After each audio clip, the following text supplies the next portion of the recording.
ഈശോയിൽ സ്നേഹം നിറഞ്ഞ സഹോദരി സഹോദരന്മാരെ, ക്രിസ്മസ് സന്ദേശം 13-ാം ദിവസം.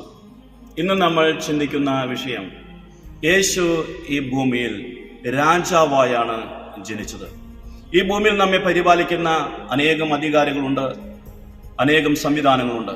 എന്നാൽ ഈശോയാണ് യഥാർത്ഥത്തിൽ നമ്മെ പരിപാലിക്കുന്നത്. കാരണം പരിപാലിക്കുന്ന രാജാവായിട്ടാണ് ഈശോ ഈ ഭൂമിയിൽ ജനിച്ചത്.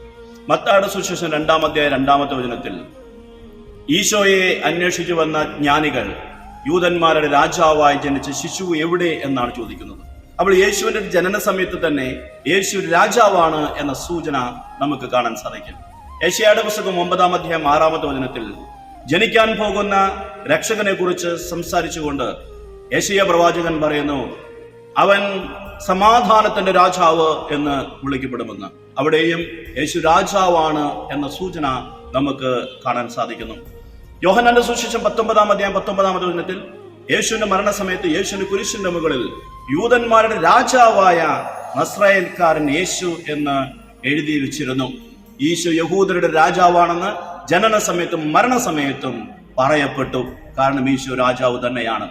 ഇനി ഈ ഈശോ സ്വയമായി യോഹന്നാന്റെ സുവിശേഷം 18-ാം അധ്യായം 36-37 വചനങ്ങളിൽ പിലാത്തുനോസിനോട് സംസാരിക്കുന്ന സമയത്ത് ഞാൻ രാജാവ് തന്നെയാണ്, എന്റെ രാജ്യം ഐഹികമല്ല എന്ന് പറയുന്നുണ്ട്.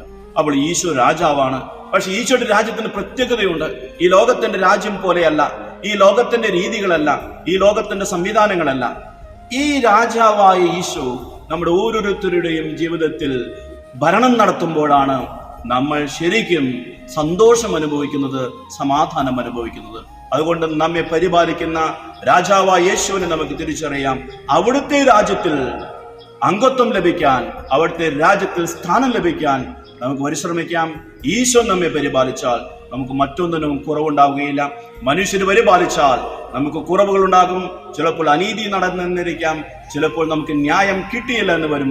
പക്ഷെ കർത്താവ് ഭരണം നടത്തിയാൽ നമ്മളെല്ലാവരും സന്തോഷത്തിലായിരിക്കും. രാജാവായ ഈശോ നമ്മുടെ ഹൃദയത്തിൽ വസിക്കട്ടെ, നമ്മുടെ ജീവിതങ്ങളിൽ ഭരണം നടത്തട്ടെ എന്ന് നമുക്ക് പ്രാർത്ഥിക്കാം. സർവശക്തനായ ദൈവം നമ്മെ സമൃദ്ധമായി അനുഗ്രഹിക്കട്ടെ.